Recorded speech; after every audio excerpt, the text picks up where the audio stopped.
promise me, even though this is being recorded, don't be shy. Okay, there's no right or wrong answers, no right or wrong anything. There's a lot of engagement during this next hour, so just be yourself. Okay, cool? Yeah? Anybody else a perfectionist or fighting to not be? Right? It sucks, man. So one thing that I literally have on my computer is perfectionism is the enemy of progress and just everything. Perfectionism makes us stuck, right? It gets us like, oh my God, do I send it? Does it sound okay? Is it going to be relatable? Is it going to do what I need it to do? Blah, blah, blah. Hit send, right? Just hit send. Anyway, my point is stories don't have to be perfect. Even when you are using them, and especially when you're using them to engage with clients, prospects, peers, just be you. Because when you exhibit all of those characteristics, it enables and it invites your prospects, clients, and peers to feel safe, to be vulnerable with you as well. Vanguard recently did a study that, and fortunately for all of us, it's called Trust and the Financial Advisor. And it breaks down trust into three main components when it comes to financial advice and the financial advisor. Number one, functional. Number two, ethical. Number three, emotional. Okay? The emotional one is, needless to say, what we're going to focus most of our time on today. But my hope for this presentation today is that you will leave here with either a paradigm shift or maybe a reaffirmation that having the knowledge that being vulnerable, being engaging, being authentic, being the real you is not only welcome in today's business world, it is craved. I've been in the financial industry for more than 25 years, and in that period, when I started EQ, soft skills, what the heck are they, right? And by the way, there's nothing soft about them, right? Empathy, communication, connection, that ain't soft. That's hard stuff, but it's good stuff. It's 100,000% business and personal.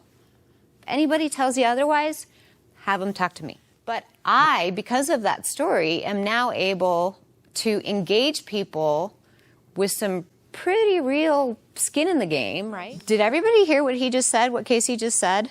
So bingo. Can I repeat you? If that's the right semantics, whatever.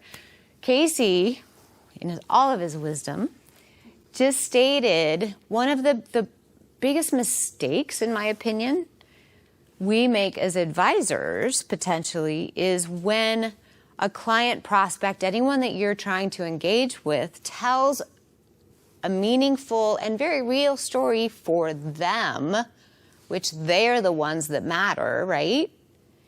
And then not only do you not even really say, tell me more about that, or that's really interesting. Why was that important for you, right? You dig in, you get curious. Not only do you not do that, you all of a sudden move on and you tell a story of your own, right? And the person that just told the story is like, did you even hear me? Is that a fair representation? Spot on. Thank you. Okay. So we're going to talk really quick about statistics because I know those matter. You know, you guys got to believe me, which I hope you do, but, you know, statistics help. So Vanguard. Remember, there was those three components of trust, right? Emotional being the one. We know that emotional engagement is the most important piece when you are developing loyalty with clients, when you are showing yourself as unique among the competition. If you do not exhibit yourself as an authentic, vulnerable, real person, yeah, you need the statistics and the facts and the good stuff, right? You need that stuff too. But if they don't trust you, you don't have a chance. Okay? And that emotional engagement is more than 50% responsible for that trust. Okay? All right. Wharton, State Street Global, trusted advisor, fabulous sources of information. They talk about the benefit of stories as a tool to help us engage with our clients more, bring on the trust, all of that good stuff. They say that stories, the reason they're so powerful is when told well, elicit more than 70% more of our brain. When you elicit more of your brain with people and you elicit more of their brain, they're more engaged. Statistically proven. Promise. I'll show you the stats. They trust you more. If you can bring on more of the brain, they're like, oh, this person knows their shit. Cool. If you do it really well and you bring on all of the senses, tactile, pain, relief, solution, all of that stuff, or maybe the solution failed, but here's what I did. And you say, you bring the client into the conversation. Does that make sense to you? Does that resonate with you? Can you tell me about a time when maybe you went through that too, right? Collaboration. It's the key. Totally. Okay. We're going to have some fun. You guys ready? Okay. I'm going to have you guys tell your neighbor a story. Don't worry, I will tell you what the topic is. Emma looks nervous up here. Just kidding, she doesn't. A few ground rules. And ground rules maybe, meh. But what I encourage each and every one of you to use in your storytelling when you utilize it with your clients, prospects, or peers. Inflection in tone. Variation in tone, right? I'm all over the place. My tone's all over the place, right? Not necessarily in this exercise, but sometimes you even want to change your volume. You want to know when to pause, right? Also, range your cadence, meaning your speed of conversation. Slow it down, make it faster, okay? By doing those things, it just keeps the other person engaged more.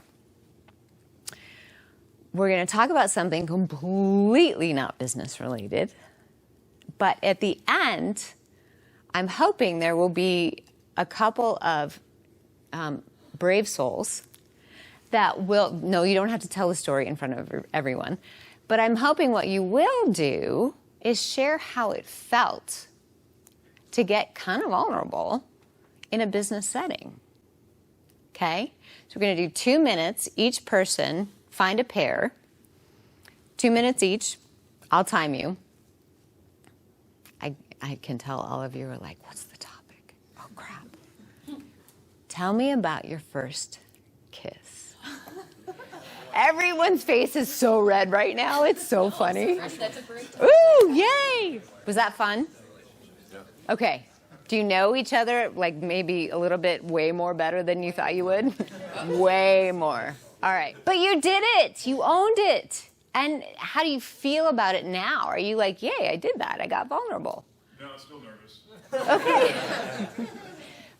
But the thing that I really want to applaud all of you is you did it. When you experience super high anxiety and they're going to be like, I don't know you.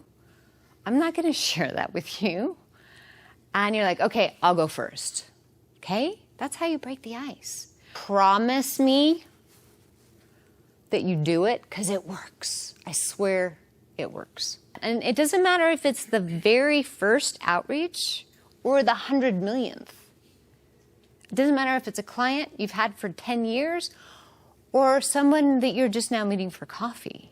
It's how did that feel? Did it accomplish the emotional engagement, that maybe a little bit more trust? Did it break the ice? Did it do what I wanted it to do? Potentially being in a challenging situation with maybe an older advisor, an older peer an older someone, and you're like, oh dear God, we don't see things the same way at all. How do I go there? How do I do that? How do I navigate that? If you go into a prospect, and I know you guys know this, if you go into a prospect meeting cold, I'm sorry, but that's just not smart. Always stay curious. Always stay curious. Never assume you know the answer. But again, if they don't trust you, you're not going to stand out among your peers, and they're not going to stay with you.